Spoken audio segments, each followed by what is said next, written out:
Alright, here we go again. Another episode of Consumer Arithmetic with Floyd. And today we're looking at salaries. And for this, we're going to be going through January 22 question 1B. Here goes. So, Rhea is paid at the rate of $13.50 per hour. Right? That's her hourly rate. During a certain week, she worked 40 hours. How much did she earn in that week?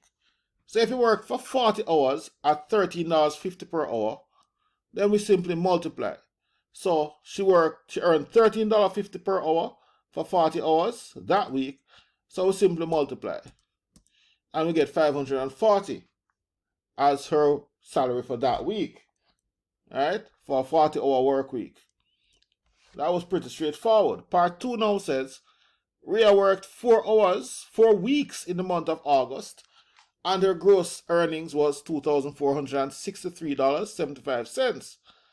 Her regular week comprised 40 hours, and overtime was paid at 1.5 times the hourly rate. Show that Rhea worked 15 hours overtime in August. So here goes. So we just calculated from part 1 that the total salary for a 40-hour work week is $540. So we are saying her regular 40-hour work week, she'll be earning $540. Now, she worked 4 weeks in the month of August. So we multiply that by 4 to get her regular salary for August to be $2,160. Now, if her regular salary is $2,160 and her total salary was $2,463.75, then we can calculate what the overtime pay was by subtracting. And we get $303.75. Alright, so the total salary minus the regular salary gives you the overtime pay. So the total overtime pay, $303.75. Now, let's go back a bit. Remember, $13.50 per hour. That's her regular salary. So if she's paid time and a half for overtime, then we can work out overtime rate, which will be $13.50 times 1.5. And that will be 1.5 is basically 1.5, right? 1 divided by 2. And when we multiply that, we get $20.25 as the overtime rate. So if she got $303.75 in overtime salary, and the rate is $20.25 per hour, that's a time and a half rate. We simply, to work the hours, we simply divide now. So, she worked for a certain number of hours, and that multiplied by $20.25 gave you $303.75. So to get overtime, we divide. We do the opposite to get 15. Right, and we can double check that by saying 15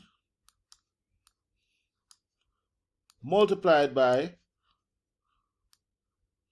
$303.75.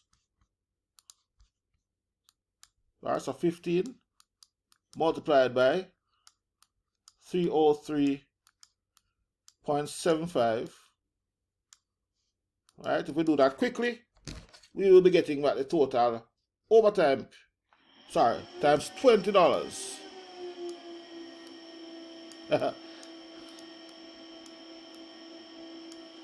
Right, $20.25. If we multiply that, we should be getting back the $303.75. Right, so 15 multiplied by 20.25, right, we get exactly $303.75. So this is proof that she worked 15 hours for the week. Alright, let's go. Part 3. In August, 20% of Rhea's gross earnings was deducted as tax. How much money does she have left after the deduction? So, the gross earnings was $2,463.75, and they're saying 20% of this was deducted as tax.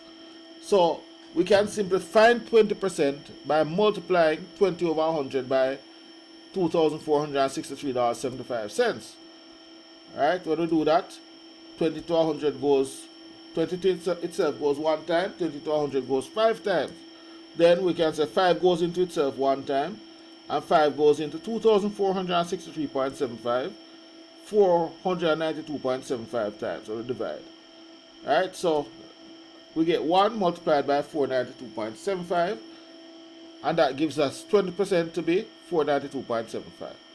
So if we subtract that 20%, which is $492.75, right, from the total, we're left with $1,971.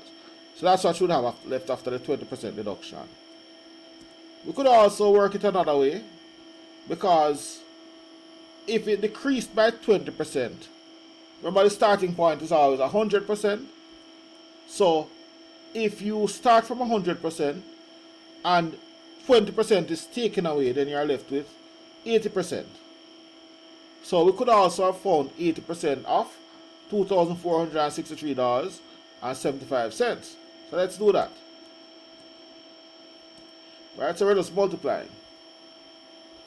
So we can say 20 goes into 84 times, 20 goes into 100 5 times. Then similarly, 5 goes into itself one time, but 5 goes into 2,463.75, 492.75 times.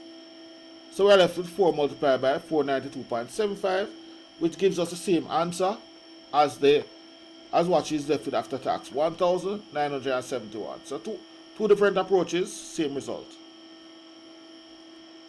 Part 4.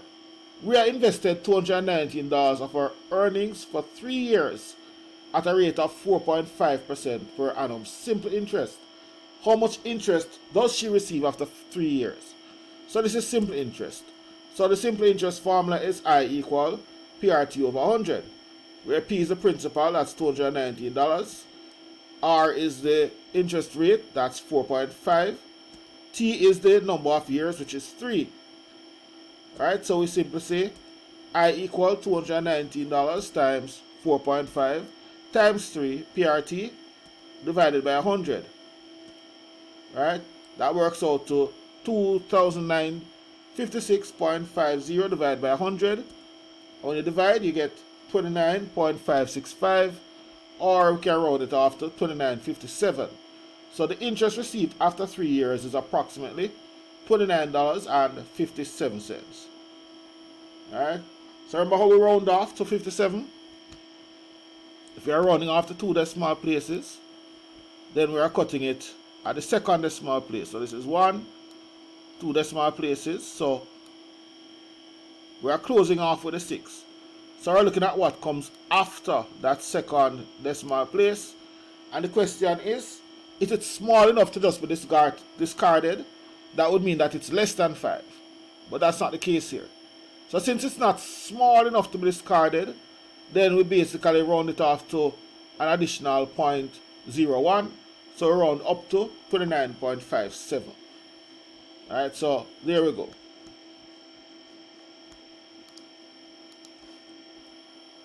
Alright, so that was it. So as usual, have fun practicing. And if you're enjoying the content, please subscribe, please like, and continue watching because we have many more videos coming. Alright, take care and all the best. We'll be in touch.